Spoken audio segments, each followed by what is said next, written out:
Hello dear student, कैसे हैं आप सभी। मैं हिमांगनी लांगड़ाले आप सभी का स्वागत करती हूँ इंस्पायर एकेडमी बालाघाट में। बच्चों, आप मेरे साथ पढ़ रहे हैं पीएनएसटी के लिए जूलॉजी, जिसमें हम लोग आज सेकेंड लेक्चर पढ़ने वाले हैं, जो है क्या, क्लासिफिकेशन ऑफ एनिमल किंगडम, जंतु जगत के वर्गीकरण के बारे में पढ़ने वाले हैं। हम लोगों ने लास्ट लेक्चर में बेटा नॉमेनक्लेचर और हायरार्की क्लासिफिकेशन कंप्लीट कर चुका है। जीवों का नामकरण किसने किया, कैसे किया, इसके बारे में हम लोगों ने लास्ट लेक्चर में पढ़ चुका है। आज हम लोग क्लासिफिकेशन के बारे में देखने वाले हैं। आपको पता ही होगा कि हमारे पृथ्वी पर इतने सारे प्राणी हैं, लगभग 7 लाख से भी अधिक क्या है हमारे यहाँ पर प्राणी हैं। कितने? लगभग 7 नहीं 10 लाख से भी अधिक प्रकार की क्या है प्रजातियां हैं प्राणियों की। तो बेटा इतने सारे जो प्राणी हैं, इनके अध्ययन के लिए हमको क्या किसकी आवश्यकता पड़ी वर्गीकरण करने की आवश्यकता पड़ी, जिसमें हम लोग क्या कर सके, प्रत्येक जंतु के बारे में हम लोग पता कर सके और क्या कर सके, उसके अध्ययन के लिए हमको क्या हो, सुविधा हो। जैसा कि आपको पता है कि बहुत सारा सामान अगर बिखरा हो घर में, तो क्या होता है, हमको उनको ढूंढने में बहुत ज़्यादा कठिनाई होती है ना। इसीलिए हम क्या करते हैं, जो भी सामान हमारे घर में हर महीने आता है, उसको हम क्या करते हैं, उसके एक सिस्टमेटिक जगह पर क्या कर देते हैं, एक उसकी पर्टिकुलर जगह होती है। जैसे कि रसोई का सामान रसोई में रखा जाता है, जैसे कि अगर मान लो स्टडी का सामान है तो स्टडी रूम में रखा जाता है। वो भी हम लोग एकदम सिस्टमेटिक तरीके से रखते हैं, अरेंज करके रखते हैं।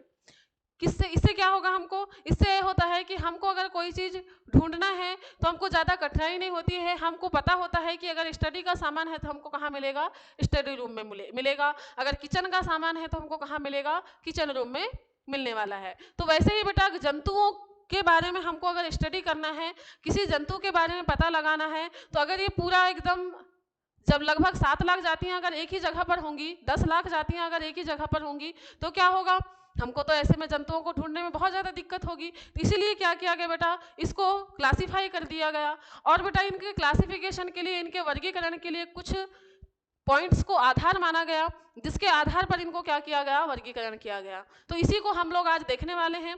तो जल्दी से रेडी हो जाइए आप लोग, कॉपी और पेन अपने पास में रखिएगा और 11th की एनसीईआरटी में अपनी जो जंतु जगत के वर्गीकरण वाला टॉपिक है उसको ओपन करके रखिएगा। साथों साथ आपको क्या करना है, पढ़ते हुए भी चलना है, ठीक है। तो चलिए फिर स्टार्ट करते हैं हम लोग एनिमल किंगडम का क्लासिफिकेशन।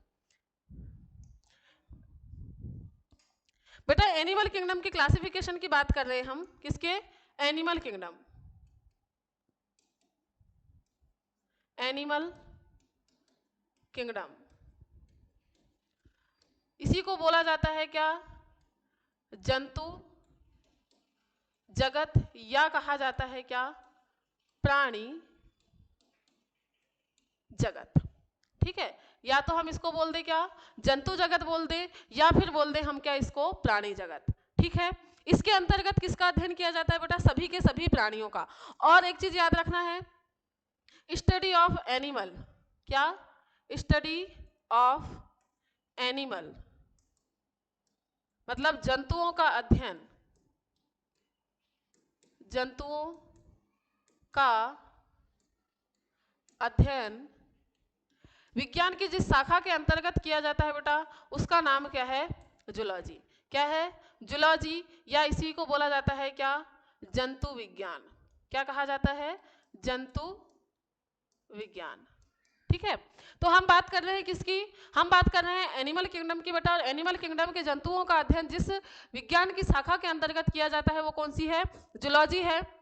और इसके अंतर्गत हम लोग सभी प्राणियों के बारे में पढ़ते हैं, सभी के सभी प्राणियों के बारे में हम लोग पढ़ते हैं, किसके अंतर्गत, एनिमल किंगडम के अंतर्गत। बेटा अगर हम एनिमल किंगडम की बात करें तो एनिमल किंगडम को कितने भागों में बांटा गया है, एनिमल किंगडम को जो है वो 11 संघों में विभाजित किया गया है। किसको, एनिमल किंगडम को 11 संघों में विभाजित किया गया है। एनिमल किंगडम को 11 फाइलम मतलब 11 संघों में, 11 संघों में विभाजित किया गया है, विभाजित किया गया है। विभाजित किया गया है। ठीक है, कितने संघों में विभाजित किया गया है बेटा? 11 संघों में विभाजित किया गया है। और ये 11 संघ कौन से हैं? तो ये 11 संघ हैं, क्रम से देख लेते हैं हम। पहला है बेटा पोरी फेरा। पहला क्या है? पोरी फेरा। दूसरा है सिलेंट्रेटा। क्या है? सिलेंट्रेटा। तीसरा है क्या? टीनो फोरा। चौथा क्या है? प्लेटी हेलमेंथिस। प्लेटी हेलमेंथिस। ये नाम बिल्कुल याद हो जाना चाहिए आप लोगों को कि कौन से संघ हैं। प्लेटी हेलमेंथिस। पांचवा क्या है बेटा? Ask helminths. Ask helminths. Ask helminths. छठवा है एनेलिडा। एनेलिडा। सातवां आर्थ्रोपोडा। आर्थ्रोपोडा। आठवां है मोलस्का। क्या है? मोलस्का। आर्थ्रोपोडा बेटा जंतु जगत का सबसे बड़ा संघ है आर्थ्रोपोडा, और दूसरा सबसे बड़ा संघ है मोलस्का। ठीक है, नौवां हो जाएगा क्या? इकाइनोडर्मेटा। इकाइनोडर्मेटा। और 10वां क्या है बेटा? 10वां है हमारा हेमिकॉर्डेटा। क्या है? हेमिकॉर्डेटा। और 11वां क्या है? 11वां है कॉर्डेटा। क्या है? 11वां संघ है बेटा कॉर्डेटा। कॉर्डेटा। तो इस तरीके से जो जंतु जगत है उसको 11 संघों में विभाजित किया गया है। 11 संघ कौन से हैं? एक बार मेरे साथ रिपीट कीजिएगा आप लोग। पोरीफेरा, सिलेंट्रेटा, टीनोफोरा, प्लेटी हेलमेंथिस, एस्क हेलमेंथिस, फिर क्या है? Annelida, Arthropoda, Mollusca, Echinodermata, Hemichordata और कॉर्डेटा। ठीक है, इस तरीके से 11 संघों में विभाजित किया गया है किसको? जंतु जगत को। बेटा ये जो 11 संघों में विभाजित किया गया है इसके कुछ आधार माने गए हैं, कुछ बेस के आधार पर हमने क्या किए हैं? इन 11 संघों को विभाजित किए गए हैं। वैज्ञानिकों ने क्या किया?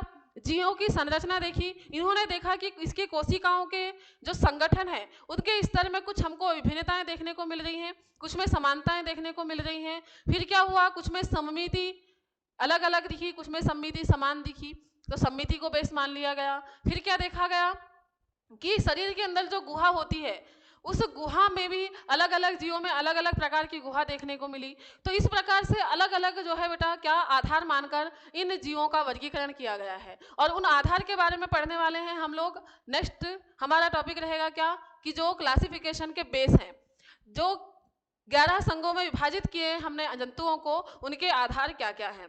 तो चलिए फिर हम देखते हैं क्या क्लासिफिकेशन के आधार, क्या वर्गीकरण के आधार के बारे में बात करते हैं। किसकी बात कर रहे हैं हम बात कर रहे हैं किसकी? वर्गीकरण के आधार की। वर्गीकरण का आधार। किसके वर्गीकरण का आधार बेटा? हम बात कर रहे हैं किसके? जंतुओं के वर्गीकरण के आधार की। किसके? जंतुओं के वर्गीकरण के आधार की बात कर रहे हैं। तो जंतुओं के वर्गीकरण के आधार के लिए बेटा 5 आधार माने गए हैं। कितने आधार माने गए हैं? 5 आधार माने गए हैं। पहला क्या है? सॉरी,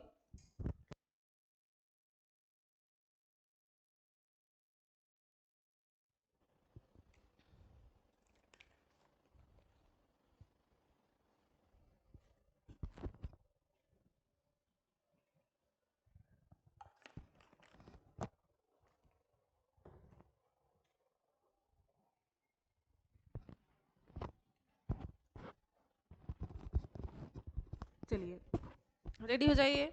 हाँ, हम बात कर रहे हैं किसके बारे में बेटा? वर्गीकरण के आधार के बारे में बात कर रहे हैं। वर्गीकरण के आधार कौन से हैं? तो पहला आधार है हमारा कोशिका का, सॉरी, संगठन का स्तर। क्या है? संगठन का स्तर। संगठन का स्तर मतलब क्या हुआ? Level of organization. क्या है? Level of organization. ठीक है।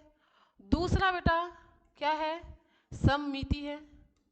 दूसरा आधार क्या है? सममिति अर्थात सिमेट्री।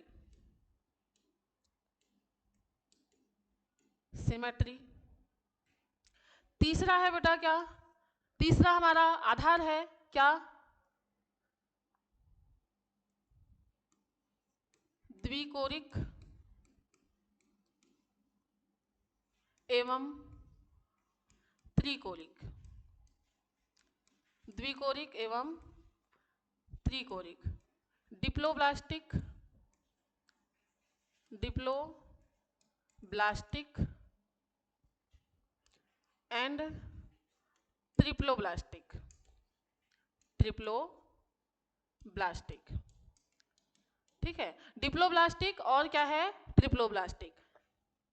चौथा क्या हो जाएगा बेटा? चौथा हो जाएगा प्रगुहा। चौथा क्या हो जाएगा? प्रगुहा। सिलोम। क्या है? सिलोम।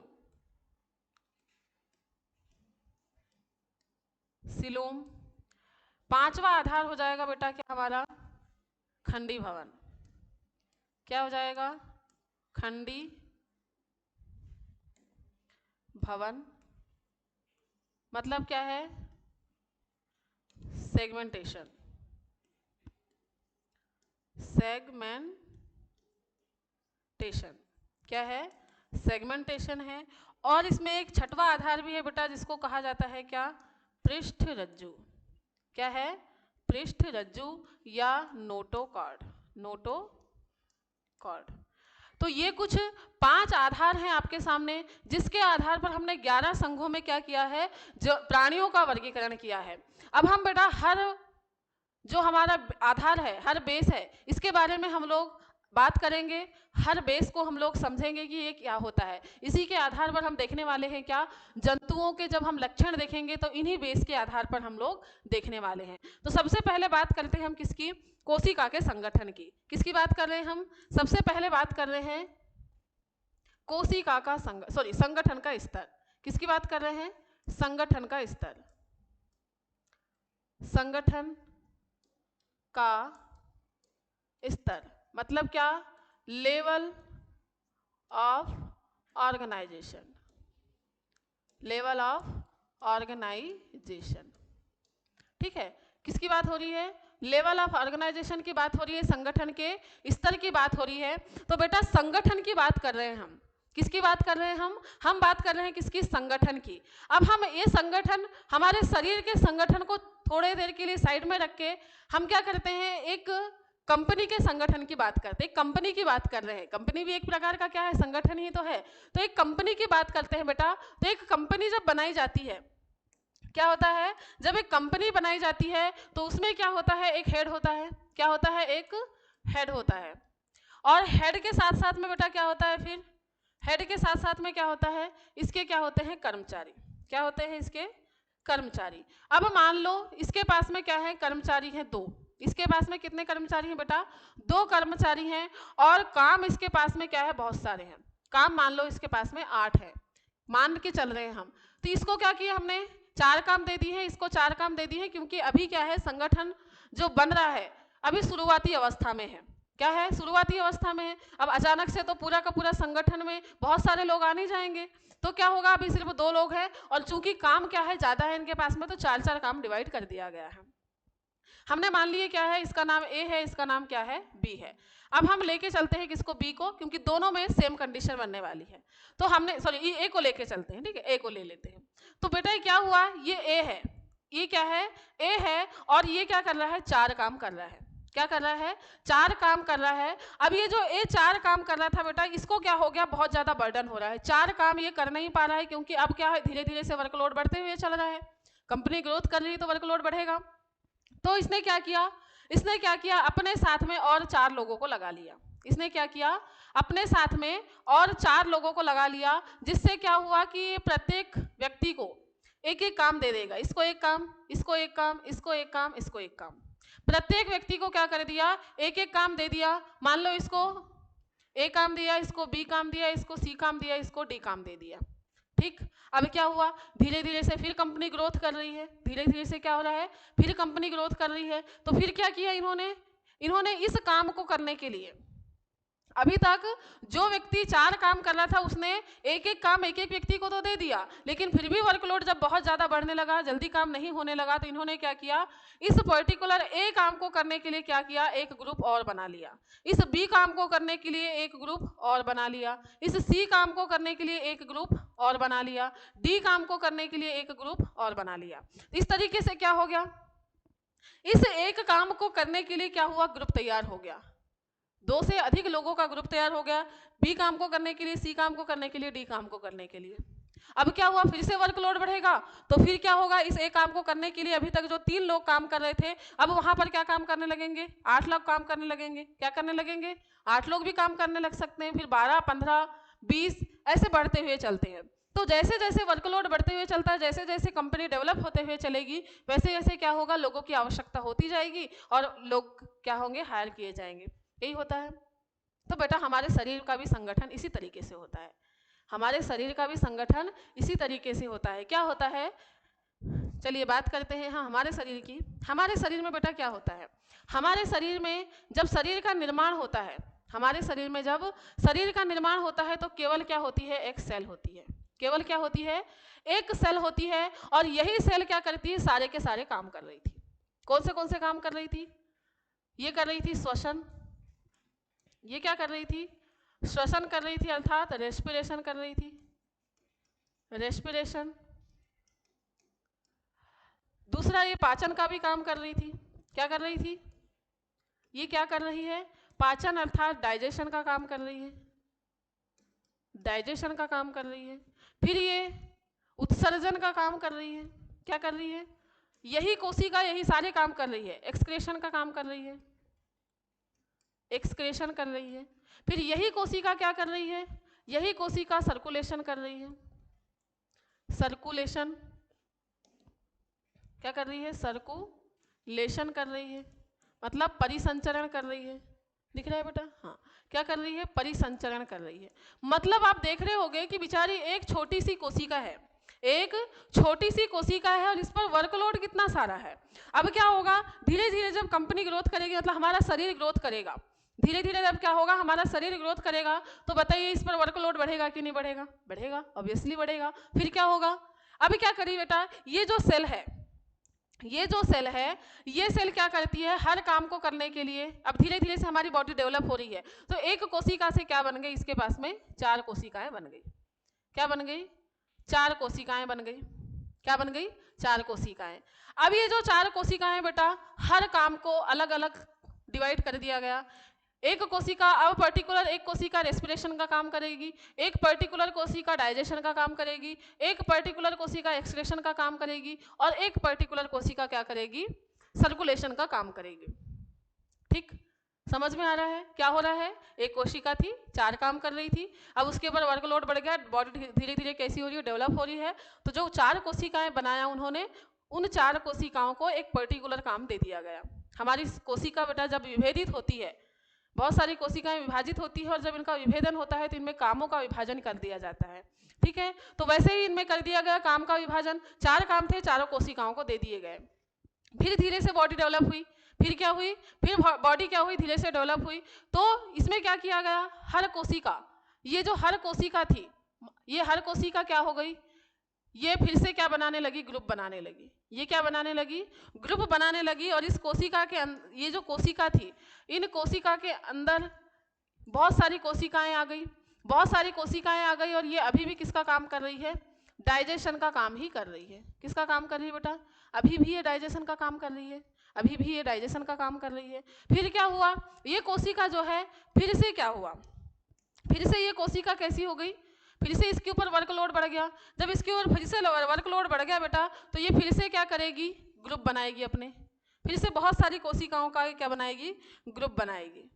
इस तरीके से बहुत सारी कोशिकाओं का फिर से क्या बना ली, इसने ग्रुप बना ली। वर्कलोड बढ़ते हुए चल रहा है, फिर भी क्या कर रहा है, अभी पूरा का पूरा ग्रुप अभी भी क्या कर रहा है, डाइजेशन ही कर रहा है। क्या कर रहा है, ये अभी भी डाइजेशन ही कर रहा है, डाइजेशन ही कर रहा है। ये अकेला था तब भी डाइजेशन कर रहा था, जब इसने ग्रुप बना लिया तब भी डाइजेशन कर रहा है, जब ये ग्रुप के भी ग्रुप बन गए तब भी ये डाइजेशन कर रहा है। और क्या होगा, आगे चल के ये फिर से क्या करेगा, फिर से ग्रुप बना लिया, फिर से क्या बना लिया इनने, ग्रुप बना लिया। इस ग्रुप के अंदर क्या है, कोशिकाओं के जो बने हुए ग्रुप थे वो हैं। इन कोशिकाओं के ग्रुप के अंदर फिर से क्या है, कोशिकाएं हैं बहुत सारी, ठीक है, ये क्या है, कोशिकाएं हैं। और इनके अंदर भी क्या हो गए हैं, और भी कोशिकाएं अंदर अंदर क्या बना रही हैं, ग्रुप बनाते हुए चल रही हैं। मतलब क्या हो रहा है, इस बात का मतलब समझ रहे हो आप, क्या हो रहा है कि हमारे शरीर के अंदर जो कोशिकाएं थी, क्या थी, हमारे शरीर के अंदर जो कोशिकाएं थी, ये कोशिकाएं क्या कर रही हैं, जब काम का विभाजन होता है इनके अंदर, तो ये कोशिकाएं जब इनको एक पर्टिकुलर काम मिल जाता है तो उसका डेवलपमेंट करने लगती है। अपने जो पर्टिकुलर काम किया गया है, जब बॉडी डेवलप होते हुए चलती है, तो ये भी कैसी होते हुए चलती है, डेवलप होते हुए चलती है। जैसे कि पहले एक पर्टिकुलर कोशिका जब एक काम को कर रही थी, तो इसमें इसको बोला गया क्या, कैसा संगठन है ये, कोशिका स्तर का संगठन है। क्या कहा गया इसको, कि एक ऐसा संगठन है, चूंकि इसमें किसी पर्टिकुलर काम को करने के लिए केवल एक कोशिका है, इसलिए इसको कहा गया क्या, कोशिका स्तर का संगठन। बेटा क्या होता है, एक क्रम याद रखिएगा, इसमें आपको बिल्कुल कंठस्थ करना है कि कोशिकाएं क्या करती हैं, एक कोशिका होती है, जब बहुत सारी कोशिकाएं मिलती हैं तो ये बनाती है क्या, ऊतक। बहुत सारे ऊतक मिलते हैं तो ये बनाते हैं अंग, और बहुत सारे अंग मिलके क्या बनाते हैं, अंग तंत्र बनाते हैं। ये हमारी बॉडी का जो सिस्टम है ये इस तरीके से काम करता है, कोशिका, कोशिका से ऊतक, ऊतक से अंग, अंग से क्या बनता है, अंग तंत्र बनता है। इस तरीके से हमारी बॉडी डेवलप होते हुए चलती है। सभी प्राणियों की बॉडी इसी तरीके से डेवलप होते हुए चलती है, ठीक है। अब हमारा सबसे विकसित शरीर है, तो हमारे शरीर के अंदर अंगतंत्र का निर्माण हो गया है।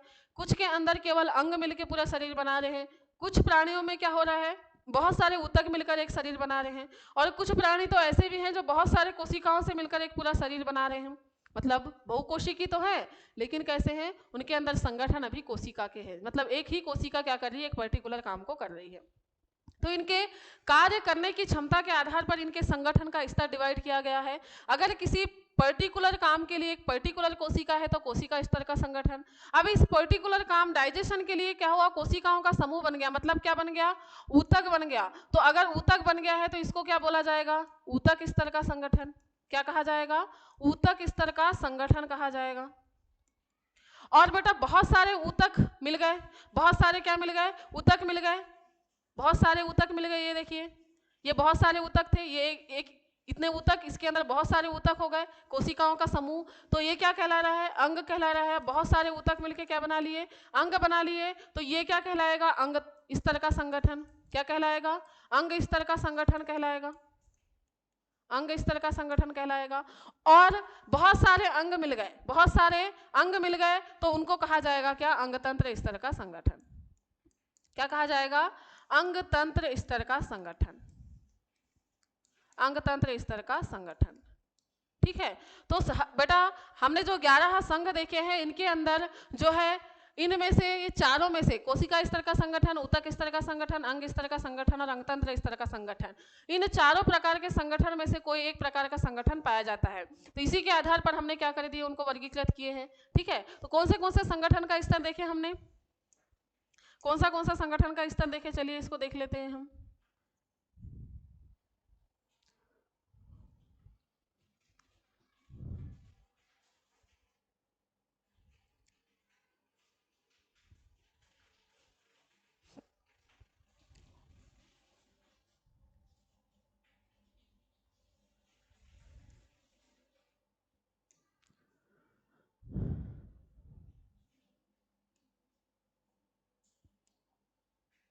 चलिए, तो कौन से इस तरह का संगठन देखे बेटा हमने, हमने देखे क्या, पहला देखे हमने, एक सेकेंड,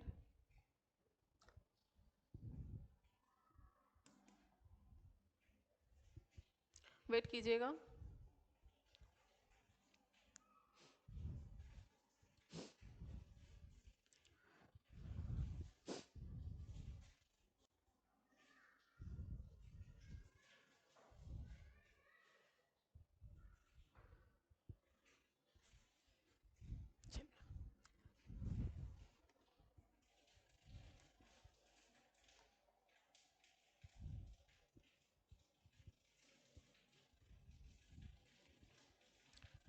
लिए। तो यहाँ पर हमने क्या देखा, कोशिका से ऊतक, ऊतक से अंग, अंग से अंगतंत्र बना, और इससे हमने देखे कि संगठन का स्तर, कोशिकाएं अगर किसी पर्टिकुलर काम को कर रही है तो कोशिका स्तर का संगठन, ऊतक किसी पर्टिकुलर काम को कर रहे हैं तो ऊतक स्तर का संगठन, अंग किसी काम को कर रहे हैं तो अंगतंत्र स्तर का संगठन, और जब अंगतंत्र बहुत किसी एक पर्टिकुलर काम को करेंगे तो अंगतंत्र स्तर का संगठन कहा जाता है। ठीक है, तो ये चारों प्रकार का जो संगठन है, संगठन का स्तर है, हम लिख रहे हैं यहाँ पर संगठन के स्तर, 4 प्रकार के संगठन के स्तर, 4 प्रकार के संगठन के स्तर। संगठन के स्तर की बात कर रहे हैं तो पहला संगठन का स्तर है बेटा, क्या हमने देखा, कोशिकाएं किसी पर्टिकुलर काम को कर रही हैं तो क्या कहलाएगा, कोशिका स्तर का संगठन, कोशिका स्तर का संगठन, मतलब cellular level of organization, cellular level of organization, cellular level of organization. Cellular level of organization की बात कर रहे हैं हम, तो सेल्यूलर लेवल ऑफ ऑर्गेनाइजेशन क्या होता है, इसमें किसी विशेष काम को करने के लिए, किसी विशेष कार्य को करने के लिए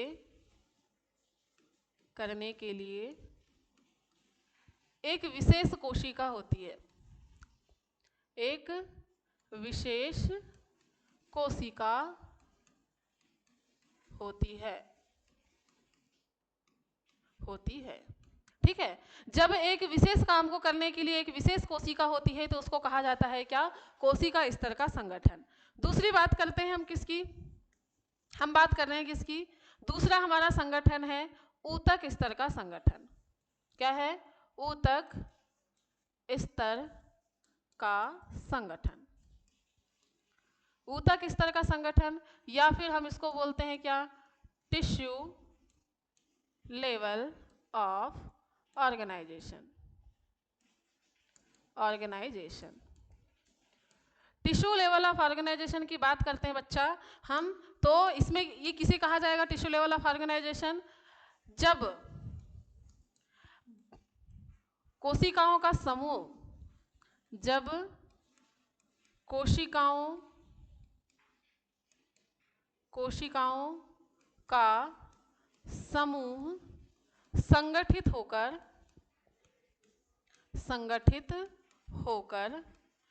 किसी एक विशेष कार्य को करता है, तो ऐसा संगठन क्या कहलाता है बेटा, ऐसा संगठन कहलाता है क्या, ऊतक स्तर का संगठन। तीसरा संगठन का स्तर क्या है हमारा, तीसरा संगठन का स्तर है अंग स्तर का संगठन। क्या है, अंग स्तर का संगठन। ठीक है, अंग स्तर का संगठन, या फिर बोला जाता है क्या, ऑर्गन लेवल ऑफ ऑर्गेनाइजेशन, हम इसकी बात कर रहे हैं अंगतंत्र स्तर के संगठन की। तो इसकी बात करें तो जब ऊतक संगठित हो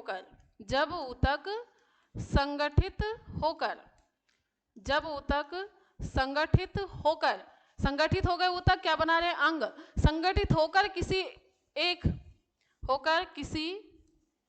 विशेष कार्य को करते हैं, किसी विशेष कार्य को करते हैं, तो क्या कहलाता है, किसी विशेष कार्य को अंग करते हैं। जब ऊतक संगठित होकर किसी विशेष कार्य को करते हैं तो वो क्या कहलाता है, अंग स्तर का संगठन, क्योंकि ऊतक मिलके क्या बनाते हैं, अंग बनाते हैं। फिर चौथा देखेंगे बेटा हम, चौथा किसकी बात करेंगे, चौथा बात करेंगे हम किसकी, अंग तंत्र स्तर का संगठन।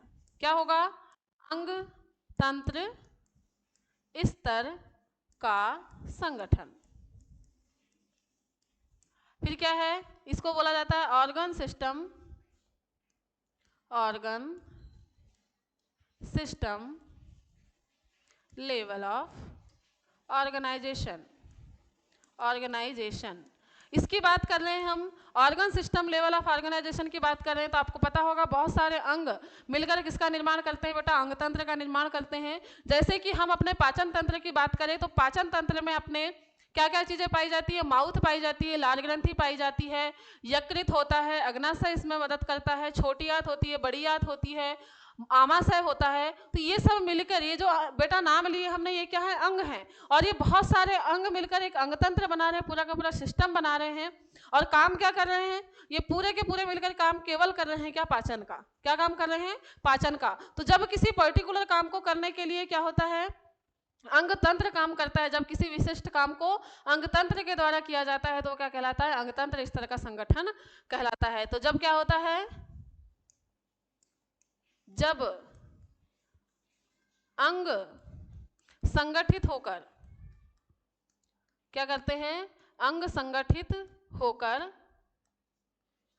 अंगतंत्र का निर्माण करते हैं, अंगतंत्र का निर्माण करते हैं और यह अंगतंत्र क्या करता है, क्या करता है बेटा, यह अंगतंत्र किसी विशेष कार्य को करता है, किसी विशेष कार्य को करता है। तो क्या कहलाता है, क्या कहलाता है बेटा, किसी विशेष कार्य को करता है तो वो क्या कहलाता है, करता है तो उसे क्या कहा जाता है, अंगतंत्र स्तर का संगठन कहा जाता है। ठीक है। तो आपके सामने चारों स्तर जो संगठन के स्तर हैं, मैंने आपको बताया कि कोशिका स्तर का संगठन होता है, ऊतक स्तर का संगठन होता है, अंग स्तर का संगठन होता है एंड अंगतंत्र स्तर का संगठन होता है। बेटा बाकी सब संगठन में सेम हमको डेफिनेशन याद रखना है और इसी तरीके से हमको क्या करना है, उसका लक्षण लिखते हुए चलना है। लेकिन बात कर रहे हैं हम किसकी बेटा, अंगतंत्र स्तर के संगठन की। तो अंगतंत्र स्तर के संगठन में दो जो अंगतंत्र है, पहला क्या, पाचन तंत्र और दूसरा क्या, परिसंचरण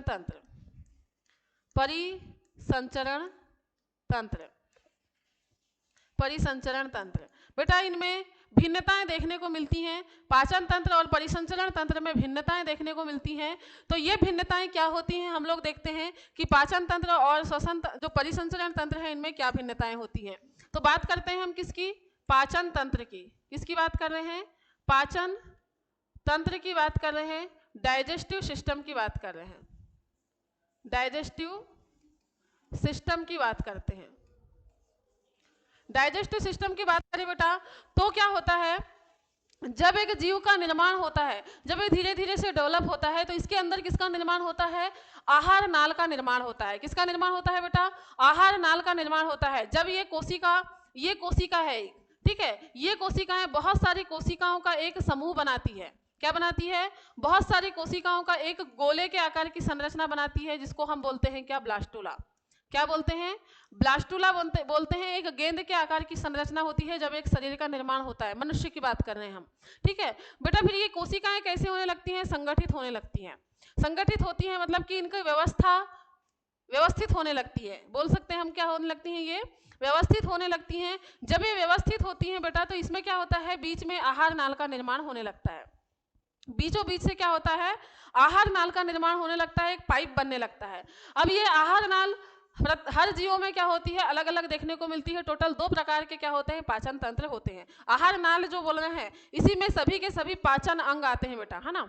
जो मुख से लेकर हमारे गुदा द्वार तक का जो पाइप है वो क्या कहलाता है, आहार नाल कहलाता है। इसी के अलग अलग अंग होते हैं। ठीक है, तो पाचन तंत्र इसी आहार नाल की संरचना के आधार पर बेटा 2 प्रकार के होते हैं। कितने प्रकार के होते हैं, 2 प्रकार के होते हैं। पहला होता है क्या, पूर्ण पाचन तंत्र। क्या होता है, पूर्ण पाचन तंत्र। पहला होता है पूर्ण पाचन तंत्र या कंप्लीट डाइजेस्टिव सिस्टम। और दूसरा होता है क्या, अपूर्ण पाचन तंत्र। अपूर्ण पाचन तंत्र या इनकम्प्लीट डाइजेस्टिव सिस्टम। ठीक है, तो दो तरीके का पाचन तंत्र देखने को मिलता है हमको प्राणियों में, पूर्ण और अपूर्ण। पूर्ण और अपूर्ण की बात करते हैं तो क्या होता है, जब ये पाइप की बात कर रहे हैं हम, किसकी बात कर रहे हैं हम, इस पाइप की बात कर रहे हैं। ठीक है, तो ये पाइप बेटा इस तरीके से है, ये पूरा पाइप है और इस पाइप के चारों तरफ क्या है, हमारी बॉडी है इस तरीके से। ठीक है, ये पूरा पाइप है और इस तरीके से क्या है, हमारी बॉडी है। एक सेकेंड, ये पूरी बॉडी, ठीक, और इस बॉडी में क्या है, एक पाइप है बीचों बीच में जिसको हम बोल रहे हैं क्या, आहार नाल। क्या बोल रहे हैं इसको हम, आहार नाल बोल रहे हैं। ये क्या है, आहार नाल, आहार नाल, या इसी को बोला जाता है क्या, फूड पाइप। क्या कहा जाता है बच्चा, फूड पाइप कहा जाता है।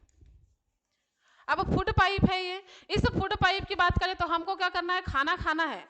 तो बेटा क्या होता है कि अगर किसी फूड पाइप में क्या है, दो छिद्र हैं, किसी फूड पाइप में क्या है, दो छिद्र हैं, दो छिद्र हैं, मतलब कि खाने के लिए एक अलग छिद्र और उत्सर्जी पदार्थों को बाहर निकालने के लिए एक अलग छिद्र है। ये क्या है, माउथ है, क्या है ये, माउथ है, और ये क्या है, एनस है। क्या है, एनस मतलब गुदा, गुदा द्वार, और ये क्या है, मुख द्वार। क्या है ये, मुख द्वार। तो बेटा अगर हम बात करें किसकी, एक मनुष्य की बात करें या एक डेवलप प्राणी की बात करें तो उसमें क्या होता है, खाने के लिए एक द्वार अलग होता है और उत्सर्जित पदार्थों को बाहर निकालने के लिए आहार नाल में दूसरा द्वार होता है। मतलब गुदा द्वार और मुख द्वार दोनों कैसे होते हैं, अलग अलग होते हैं। अगर इस टाइप का किसी में सिस्टम पाया जा रहा है, दोनों द्वार अलग अलग है, मतलब कि उसका डाइजेस्टिव सिस्टम कैसा है, पूर्ण है, खाने के लिए और उत्सर्जित पदार्थों को बाहर निकालने के लिए अलग अलग द्वार हैं इसके पास। तो अगर इसमें क्या हो, मुख और गुदा द्वार कैसे हो, मुख और गुदा द्वार इसकी बात कर रहे हैं हम। मुख द्वार व गुदा द्वार के लिए क्या हो, के लिए अलग अलग छिद्र हो, अलग अलग छिद्र हो, छिद्र हो, तो ऐसा सिस्टम क्या कहलाता है बेटा, पूर्ण पाचन तंत्र या कंप्लीट डाइजेस्टिव सिस्टम कहलाता है। लेकिन क्या होता है, कुछ प्राणियों में क्या होगा, कुछ प्राणियों में ऐसा होता है कि ये होगा इसका क्या, शरीर, क्या होगा इसका, शरीर होगा बेटा, और इस शरीर के अंदर जो इसका डाइजेस्टिव सिस्टम होगा कुछ इस तरीके से होगा, इस तरीके से। ठीक है, मतलब क्या हुआ, इसके पास केवल एक छिद्र है, ओनली एक छिद्र है, वन पोर, केवल एक छिद्र है, और ये एक छिद्र ही क्या काम कर रहा है, माउथ मतलब मुख द्वार और एनस मतलब गुदा द्वार, दोनों के लिए एक ही छिद्र का प्रयोग किया जा रहा है। अगर ऐसा हो तो किस क्या कहलाता है, वो अपूर्ण पाचन तंत्र कहलाता है। मतलब अपूर्ण पाचन तंत्र की परिभाषा क्या देंगे हम, कि ऐसा ऐसा पाचन तंत्र, ऐसा पाचन तंत्र जिसमें जिसमें मुख और गुदा द्वार दोनों के लिए केवल एक छिद्र हो, दोनों का केवल एक ही छिद्र हो, क्या कहलाएगा बेटा, अपूर्ण पाचन तंत्र कहलाएगा। ठीक है, तो पाचन तंत्र जो अंग तंत्र होता है, अंग तंत्र में हम पाचन तंत्र की बात कर रहे हैं, तो पाचन तंत्र कैसा होता है, दो प्रकार का होता है, पूर्ण और अपूर्ण। अगर मुख द्वार और गुदा द्वार दोनों हैं तो पूर्ण, अगर दोनों में से केवल एक ही छिद्र है और वो एक ही छिद्र दोनों का काम कर रहा है तो वो क्या कहलाएगा, अपूर्ण पाचन तंत्र कहलाएगा। ठीक है, अब हम बात करते हैं किसकी, परिसंचरण तंत्र की। अब हम बात कर रहे हैं किसकी, परिसंचरण तंत्र की। परिसंचरण तंत्र,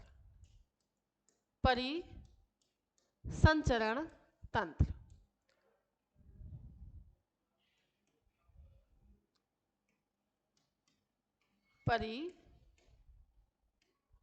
परिसंचरण तंत्र या सर्कुलेटरी सिस्टम,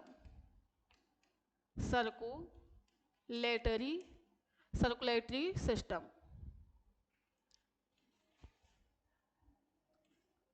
क्या है? सर्कुलेटरी सिस्टम या परिसंचरण तंत्र की बात कर रहे हैं। बेटा परिसंचरण तंत्र की बात करें तो परिसंचरण का मतलब होता है क्या? ब्लड का सर्कुलेशन। ब्लड कैसे कैसे हमारी पूरी बॉडी में कैसा होता है? घूमता है, इसको बोला जाता है क्या? परिसंचरण। अब परिसंचरण तंत्र भी क्या होता है? दो प्रकार का होता है। परिसंचरण तंत्र भी कितने प्रकार का होता है? दो प्रकार का होता है। एक होता है क्या? खुला परिसंचरण तंत्र। खुला परिसंचरण तंत्र, इसको बोला जाता है क्या? Open circulatory system. Open circulatory system. और एक होता है बेटा बंद परिसंचरण तंत्र। बंद परिसंचरण तंत्र। बंद परिसंचरण तंत्र मतलब क्या हुआ? Close circulatory system. ठीक है, तो क्या हुआ? बंद परिसंचरण तंत्र और खुला परिसंचरण तंत्र, दो प्रकार का परिसंचरण तंत्र देखने को मिलता है। खुला परिसंचरण तंत्र का मतलब क्या हुआ बेटा? खुला परिसंचरण तंत्र का मतलब हुआ कि एक बॉडी है, इस बॉडी के अंदर जो हार्ट होगा, इस बॉडी के अंदर क्या होगा? जो हार्ट होगा, ये हार्ट क्या करेगा?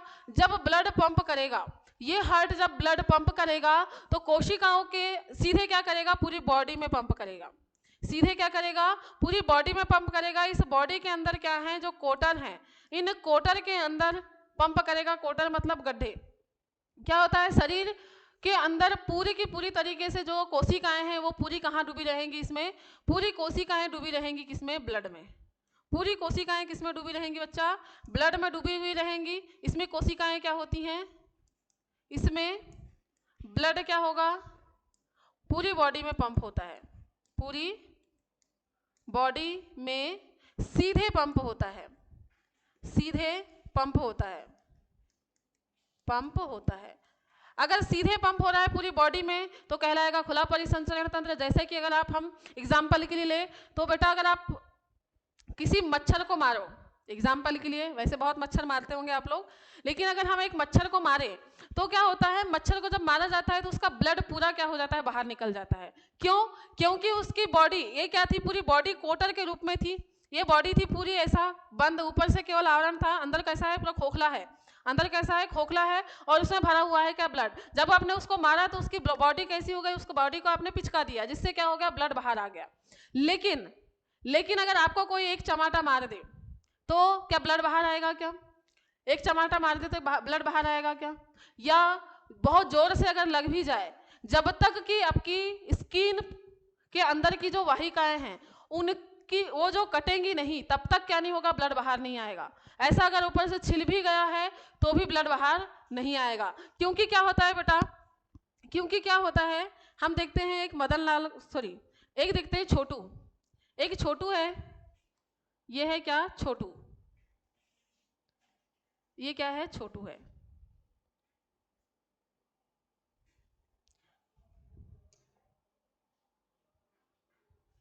चलिए, तो ये क्या है? छोटू है। ठीक है, इस छोटू की बात करें तो इसके पास में जो हार्ट होगा, क्या होगा? इसके पास में जो हार्ट होगा, ये जो हार्ट होगा बेटा, ये क्या करेगा?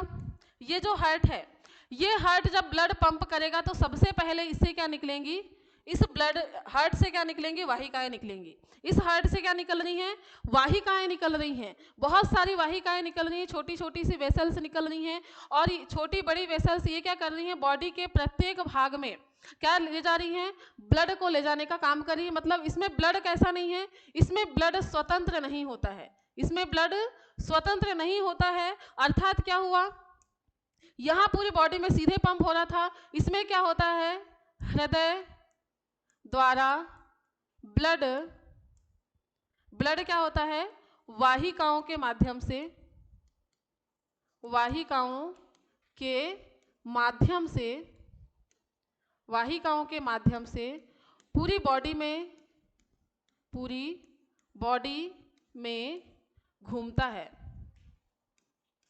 ठीक है।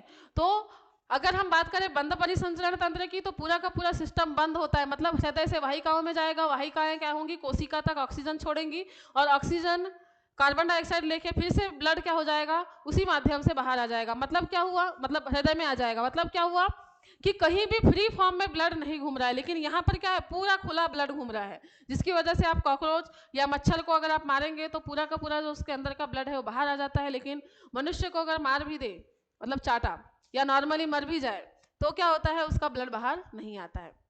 ठीक है। तो ये थी बेटा हमारी किसकी, संगठन का स्तर। किसकी बात की है हमने, संगठन के स्तर की बात की है, जिसमें हमने देखा कि कैसा होता है संगठन का स्तर, कितने प्रकार का होता है। अब हम बात करते हैं किसकी बेटा, सम्मिति की।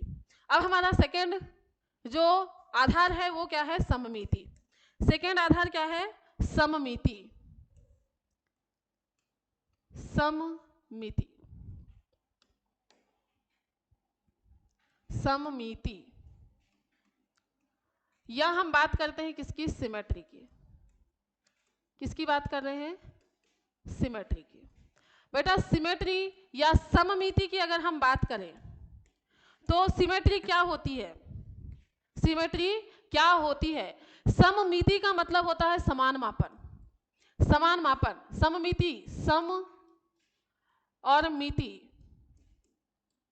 सम जो है, सम का मतलब होता है क्या, समान, और मिति का मतलब होता है क्या, मापन। क्या होता है, मिति का मतलब होता है मापन। ये मिति कैसी होती है, आकार आकृति में समान, आकार भी समान होना चाहिए और क्या होना चाहिए, आकृति भी कैसी होनी चाहिए, समान होनी चाहिए। तो क्या होता है, जब किसी जीव या प्राणी को किसी भी अक्ष से क्या किए, हम विभाजित किए, तो हमको क्या होना चाहिए, समान आकार आकृति के भाग प्राप्त हो, तो वो क्या कहलाता है, सममित। वो क्या कहलाती है, सममिति कहलाती है। और वो प्राणी क्या कहलाएगा, सममित प्राणी कहलाता है। ठीक है। तो सममिति का मतलब समझ में आया आपको, क्या आकार और आकृति कैसी होनी चाहिए, समान होनी चाहिए। बेटा इसके आधार पर हम लोग जो सममिति होती है, ये मुख्य रूप से प्राणियों में कितनी, 3 प्रकार की सममिति देखने को मिलती है। प्राणियों में कितनी, 3 प्रकार की सममिति देखने को मिलती है। कितनी होती है, 3 प्रकार की होती है। 3 प्रकार की होती है, जिसमें एक क्या होता है बेटा, पहला होता है क्या, अरीय सममिति। क्या होती है, अरीय सममिति, या इसी को कहा जाता है क्या, रेडियल सिमेट्री। दूसरा होता है द्विपार्श्व सममिति, द्विपार्श्व सममिति, या फिर इसी को बोला जाता है बायलेटरल, बायलेटरल सिमेट्री। और तीसरा क्या होता है बेटा, तीसरा होता है क्या, असममिति। क्या होता है, असममिति, एसिमेट्री। क्या कहा जाता है, एसिमेट्री। अब सममिति के केवल 2 प्रकार हैं, जिसमें सममिति नहीं होती है उसको बोला जाता है असममिति। तो सबसे पहले हम बात कर लेते हैं किसकी, असममिति की।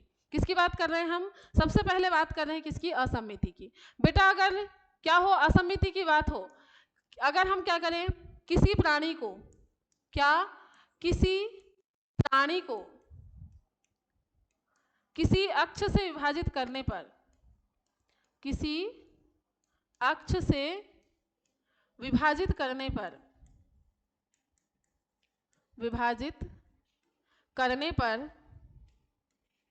विभाजित करने पर समान आकार और आकृति, समान आकार एवं क्या, आकृति, समान आकार एवं आकृति के भाग प्राप्त न हो, प्राप्त न हो, तो क्या कहलाता है, उसे असममिति कहा जाता है। तो ऐसी सममिति क्या कहलाती है, असममिति कहलाती है।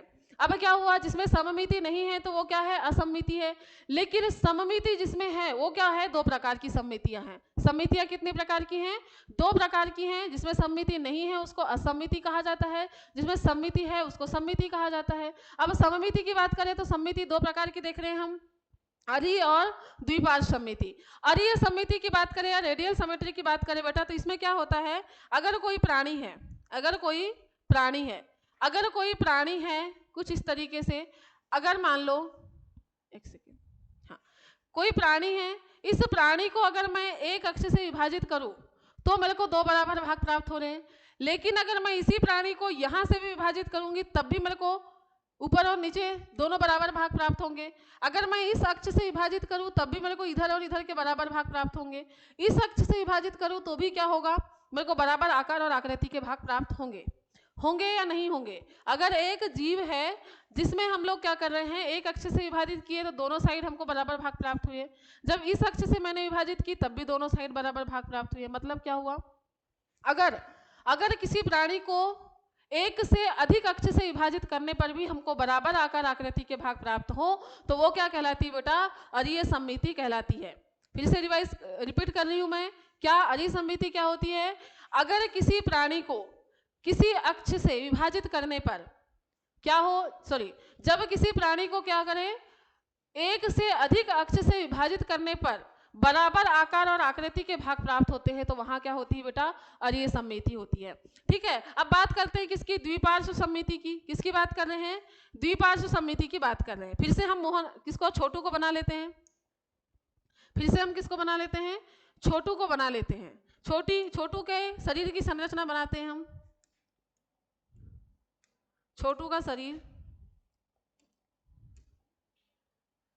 चलिए छोटू का शरीर, ये क्या है, छोटू का सिर,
चलिए हम छोटू की संरचना बना रहे हैं। ये छोटू,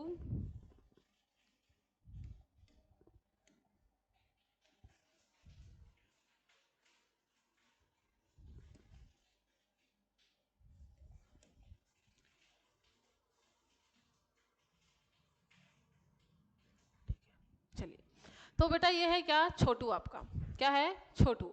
अब इस छोटू की बात करें हम तो क्या होगा, अगर मैं इस छोटू को क्या करूं, अगर मैं इस छोटू को इस अक्ष से विभाजित कर दूं, यहां से इसमें छोटू को क्या करूं, इस अक्ष से विभाजित कर दूं, यहां से अगर मैं विभाजित कर दूं तो क्या बराबर आकार और आकृति के भाग प्राप्त होंगे क्या? तो आप बोलोगे मैम नहीं, क्यों?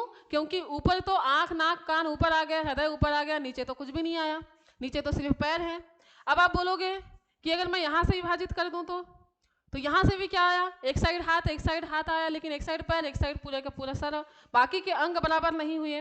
लेकिन क्या हुआ, अगर मैं इस छोटू को इस अक्ष से विभाजित कर दूं, अगर मैं इस छोटू को इस अक्ष से विभाजित कर दूं तो आप देख पाएंगे कि दोनों आंख दोनों साइड हो गई, नाक दो भागों में बढ़ गई, उसके लिप्स दो भागों में बढ़ गए, पूरा शरीर भी क्या हो गया, दो भागों में बढ़ गया, हाथ अलग चले गए, ये हाथ अलग चला गया, ये पैर दोनों भाग क्या हो गए, दोनों भाग, दोनों साइड क्या हो गए, बराबर हो गए, आकार भी समान और आकृति भी समान हो गई। तो हम क्या कर सकते हैं, इस छोटू को केवल एक ही अक्ष से क्या कर सकते हैं, विभाजित कर सकते हैं। इससे ज्यादा अक्ष से अगर हम इसको विभाजित करेंगे तो हमको बराबर आकार और आकृति के भाग प्राप्त नहीं होंगे। तो ऐसी सममिति जिसमें हम केवल एक अक्ष से विभाजित कर सकें, जिससे हमको केवल दो बराबर आकार आकृति के भाग प्राप्त हो, तो वहां क्या होती है, द्विपार्श्व सममिति होती है। फिर से रिपीट कर रही हूँ, क्या, अगर किसी प्राणी को एक अक्ष से विभाजित किया जाए और बराबर आकार आकृति के भाग प्राप्त हो, जिससे हमको केवल दो ही बराबर आकार आकृति के भाग प्राप्त हो, तो वहां क्या होती है बेटा, द्विपार्श्व सममिति होती है। ठीक है, आपकी एनसीईआरटी में इसकी डेफिनेशन दी हुई है, आपको उसको क्या करना है, रिवाइज करते हुए भी चलना है। ठीक है, तो चलिए, तो ये बेटा ये तीन प्रकार की सममिति हमने देखे कि अगर अरीय सममिति मतलब अगर एक से अधिक अक्ष से विभाजित करने पर हमको दो से अधिक बराबर आकार आकृति के भाग प्राप्त हो रहे हैं, तो अरीय सममिति। किसी एक अक्ष से विभाजित करने पर अगर हमको दो बराबर आकार आकृति के भाग प्राप्त हो रहे हैं, तो वो क्या कहलाती है, द्विपार्श्व सममिति कहलाती है। द्विपार्श्व का मतलब ये होता है बेटा, द्वि मतलब दो, पार्श्व मतलब साइड, दो साइड अगर हमको बराबर आकार आकृति के प्राप्त हो रहे हो तो द्विपार्श्व सममिति। अरीय का मतलब होता है, अरीय एक रेडियल सिमेट्री, या फिर इसी को बोला जाता है क्या, एक व्यास सममिति। एक व्यास होता है, अगर हम एक व्यास पूरा क्या करें, वृत्त को एक बीचों बीच से काट दे तो हमको दो बराबर भाग प्राप्त होते हैं। किसी भी अक्ष से विभाजित कर दे एक वृत्त को तो हमको बराबर आकार आकृति के भाग ही प्राप्त होंगे। तो ऐसा अगर हम क्या करें, प्राणी में दो से अधिक मतलब एक से अधिक अक्ष से अगर विभाजित कर पाए तो क्या होगा, वो अरीय सममिति हो जाएगा। ठीक है बेटा, तो सेकंड हुआ हमारा लक्षण या बेस जो था, वो हुआ सिमेट्री। जो क्या थी, तीन प्रकार की सिमेट्री देखा हमने, असममिति, अरीय सममिति और द्विपार्श्व सममिति। ठीक है बेटा, क्लियर है। अब बढ़ते हैं हम लोग किसकी तरफ, हाँ, इसमें सिमेट्री देख सकते हैं आप, ये देखिए आपके सामने सिमेट्री दर्शाई गई है, जिसमें हम लोग देख रहे हैं क्या, ये जो आपके सामने कॉकरोच की संरचना दिखाई दे रही है, ये जो कॉकरोच की संरचना दिखाई दे रही है बेटा, इस कॉकरोच को अगर मैं क्या करूं, इस कॉकरोच को अगर मैं इस अक्ष से ऐसा विभाजित कर दूं तो क्या मेरे को बराबर आकार दिखाई देंगे क्या। ऊपर में क्या हो गए, उसके मुख अलग चला गया, इसका गुदाद्वार अलग चला गया। लेकिन क्या हो रहा है, जब मैं इसको इस अक्ष से विभाजित कर रही हूं तो मुख और गुदाद्वार दोनों क्या हो गए, दोनों साइड बराबर बढ़ गए, पैर भी चले गए, दोनों साइड बराबर बराबर।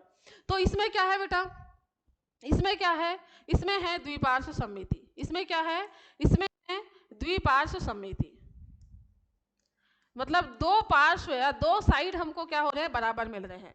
इसको अगर आप देख रहे हैं इस जीव को, तो इसके एक अक्ष इससे हम बराबर विभाजित कर सकते हैं तो बराबर आकार प्राप्त होगा, इससे विभाजित कर सक रहे हैं, इससे विभाजित कर सक रहे हैं तो भी क्या हो रहा है, बराबर आकार आकृति के भाग प्राप्त हो रहे हैं।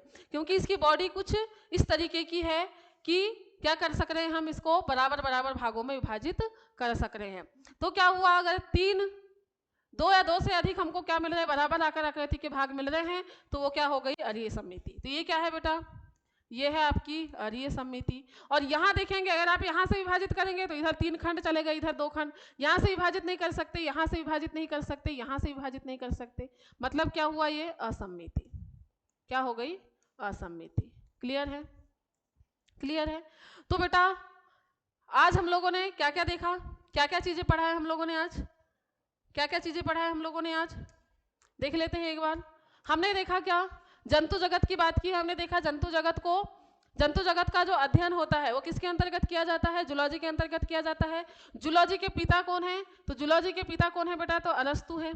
कौन है, फादर ऑफ जूलॉजी कौन है, फादर ऑफ जूलॉजी है अरस्तु। हमने देखा कि जो जंतु जगत है उसको 11 संघों में विभाजित किया गया है, Porifera, Coelenterata, Ctenophora, Platyhelminthes, Aschelminthes, Annelida, Arthropoda, Mollusca, Echinodermata, Hemichordata और कॉर्डेटा, 11 संघों में विभाजित किया गया है। फिर हमने देखा कि ये जो इनका विभाजन किया गया है संघों में, इनके लिए कुछ आधार माने गए हैं, और इन आधार की बात किए तो हमने देखा 6 आधार हैं टोटल, जिसमें हमने देखा क्या, संगठन का स्तर, फिर देखा सम्मिति, फिर क्या होता है तीसरा होता है कोरक खंड, जिसमें हम द्विकोरिक और त्रिकोरिक की बात करेंगे। फिर होता है क्या, फिर हमने देखे प्रगुहा, फिर देखे खंडीभवन, फिर देखे हमने क्या, पृष्ठरज्जु। अब इनके बारे में हमने देखा, तो हमने देखा क्या, पहले देखा संगठन का स्तर की 3 प्रकार का संगठन, कितने प्रकार का संगठन का स्तर? 4 प्रकार का संगठन का स्तर हमको देखने को मिलता है। अलग अलग काम को करने के लिए क्या होते हैं, कोशिकाएं समूह बनाते हुए चलती हैं। तो हमने 4 प्रकार का संगठन का स्तर देखा, कोशिका स्तर का संगठन, ऊतक स्तर का संगठन, अंग स्तर का संगठन और अंगतंत्र स्तर का संगठन। फिर हमने बात किया क्या पाचन तंत्र की, अंग तंत्र स्तर के संगठन में पाचन तंत्र की बात किया तो 2 प्रकार का पाचन तंत्र होता है, पूर्ण और अपूर्ण। पूर्ण पाचन तंत्र में क्या होगा, गुदा और मुख द्वार अलग अलग होंगे। अपूर्ण पाचन तंत्र में क्या होगा, मुख द्वार और गुदा द्वार के लिए केवल एक ही छिद्र होगा। ठीक है, फिर बात करें परिसंचरण तंत्र की। 2 प्रकार का परिसंचरण तंत्र हमने देखा, खुला और बंद। खुला परिसंचरण तंत्र में क्या होता है, हृदय से ब्लड पंप करने के बाद सीधे वो कहाँ जाता है, बॉडी में, पूरी बॉडी में फैलते हुए चलता है। इसमें कोशिकाएं क्या होती हैं, कोशिकाएं और ऊतक ब्लड में डूबे हुए रहते हैं। लेकिन अगर हम बात करें किसकी, बंद परिसंचरण तंत्र की, तो बंद परिसंचरण तंत्र में क्या होता है बेटा, इसमें जब हृदय के द्वारा ब्लड को पंप किया जाता है तो यह ब्लड क्या होता है, सीधे बॉडी में न जाकर पहले क्या होता है, वाहिकाओं के माध्यम से क्या होता है, बॉडी में जाता है। इसमें ब्लड स्वतंत्र नहीं होता है। फिर हमने बात किया किसकी, फिर हमने बात किया क्या, सममिति की। तो सममिति में हमने देखा अगर समान आकार आकृति के भाग हमको मिल रहे हैं, अगर हम किसी प्राणी को किसी अक्ष से विभाजित करें तो हमको समान आकार आकृति के भाग मिल रहे हैं, मतलब वहां पर क्या है, सममिति मिल रही है। अगर केवल 2 भाग हमको समान आकार आकृति के मिल रहे हैं तो द्विपार्श्व सममिति। 2 से अधिक भाग अगर बराबर आकार और आकृति के मिल रहे हैं तो अरीय सममिति। और अगर हमको कोई भी भाग समान आकार आकृति का ना मिले तो उसको क्या कहा जाएगा, असममिति कहा जाएगा। ठीक है बेटा, और फिर हमने क्या देखा, इसके कुछ इमेजेस देखा है। ठीक है, जो प्राणी हैं इनके बारे में हम लोग पढ़ने वाले हैं, तो इनके बारे में इनके क्या देखे हमने, इमेजेस देखे। ठीक है, अब मिलते हैं बेटा हम लोग नेक्स्ट लेक्चर में। आज के लेक्चर को हम यहीं पर कंप्लीट करते हैं। नेक्स्ट लेक्चर में हम लोग इसके आगे के जो बेस हैं इनके बारे में पढ़ेंगे। ठीक है, तो सीधे सीधे क्या करना है आपको, बेस जो है उनको याद करते हुए चलना है, क्योंकि यही बेस जब हम क्या करेंगे, कैरेक्टर लिखेंगे तब उसमें काम आने वाले हैं। ठीक है, तो बेटा और क्या बात हो रही है कि जो हमने कोशिका की बात कर रहे हैं हम कि कोशिका क्या करती है, कैसे काम करती है। तो बेटा कोशिका का लेक्चर जो है यूट्यूब में डल चुका है, आप देख सकते हैं। कोशिका मतलब सेल स्ट्रक्चर बाय हिमांगनी मैम करके सर्च मारेंगे तो आपको सेल स्ट्रक्चर मिल जाएगा। तो आप सेल के स्ट्रक्चर की जो है पूरी जानकारी, सेल का जो डिवीजन होता है इसके बारे में सारी जानकारी आप उससे ले सकते हैं। ठीक है, और बेटा अब हम मिलते हैं नेक्स्ट लेक्चर में। अगर आपको वीडियो पसंद आ रही है तो आपको क्या करना है, लाइक शेयर और कमेंट करना नहीं भूलना है। और आपको ऐसे ही कंटिन्यू अगर लेक्चर चाहिए, आप चाहते हैं कि आपको क्या हो, कंटिन्यू इसके नोटिफिकेशन मिलते रहे, तो आपको क्या करना है, इंस्पायर एकेडमी बालाघाट के चैनल को सब्सक्राइब करना नहीं भूलना है। ठीक है, चलिए bye bye, take care, have a nice day, thank you.